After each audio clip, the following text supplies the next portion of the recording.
So really quickly, what are 2 to 3 red flags that you see with portfolios? And feel free to just like quickly think back to a couple of not so great ones you saw recently.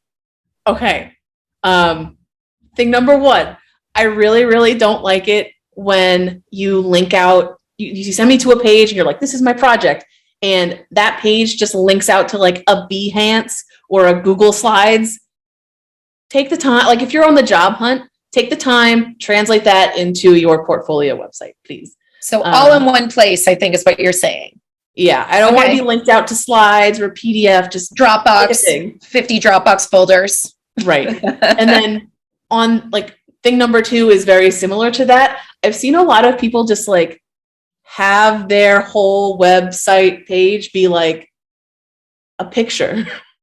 Like, oh yes, a giant PNG. Yeah, I'm like, wait, what? And I don't know, when I read, I like highlight things because it helps me follow along. Oh, this is good to know. I can't do that. Yeah. Well, I think a reason why this sometimes happens is because that is what a lot of people put on Behance. And so then they just try and reuse that deliverable. But I thought you were going to actually say you don't like it when people just take a PDF of like their capstone presentation and dump it on a website, or like take the time to make a PNG or like an image file of every single page of said PDF and put those on all a website. I'm like, this is not a good user experience. Right. Yep. I agree. I'm not the only one who thinks this.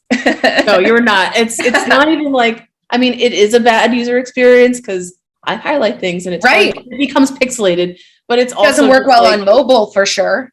Doesn't work well on mobile. And then just like, it comes across as like, you don't care to make this into your portfolio. Yeah. You just took something and you're like, here you go.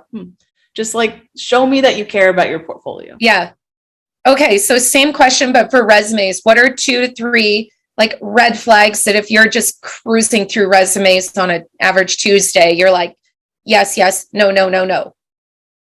I mean, like resumes, it's hard to see red flags, but as a designer, if there's not good information architecture and I can't read your resume very easily, I'll be like, why are you a designer then? Yeah. So being cognizant of like font, like typeface weights and like how you want things to be indented or bullet points, like help me get through this easily and parse very quickly.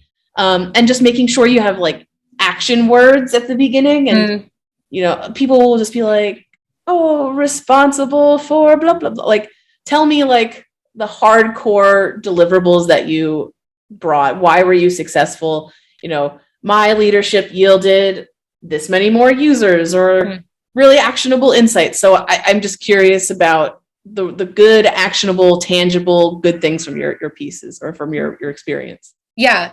I think you brought up a really good point because I can imagine a lot of people saying, well, I'm not a designer. I'm a researcher, or I'm, I don't know, content writer or something like that. UX writer, not content writer, UX writer.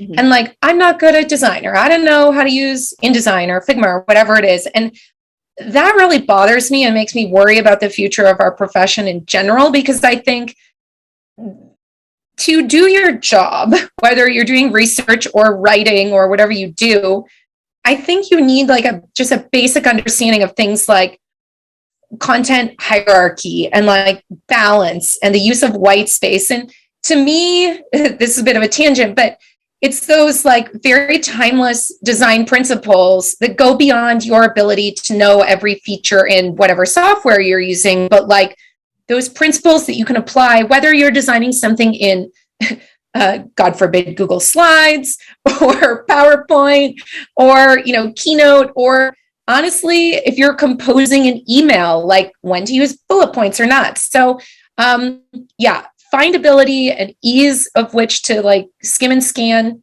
the resume, so important. Yeah, if you think about me, the person looking at your resume, you know, you can just use me as your persona if you want. Yes. But again, treat your interviewer like a persona, like your user. and have some empathy for them and know that they're reading a bunch of these things and they're not going to read your novel. They're going to read, the first piece of this, or just want to see things very quickly. So if it's hard to parse information, you're not doing well by your user in this scenario. Right.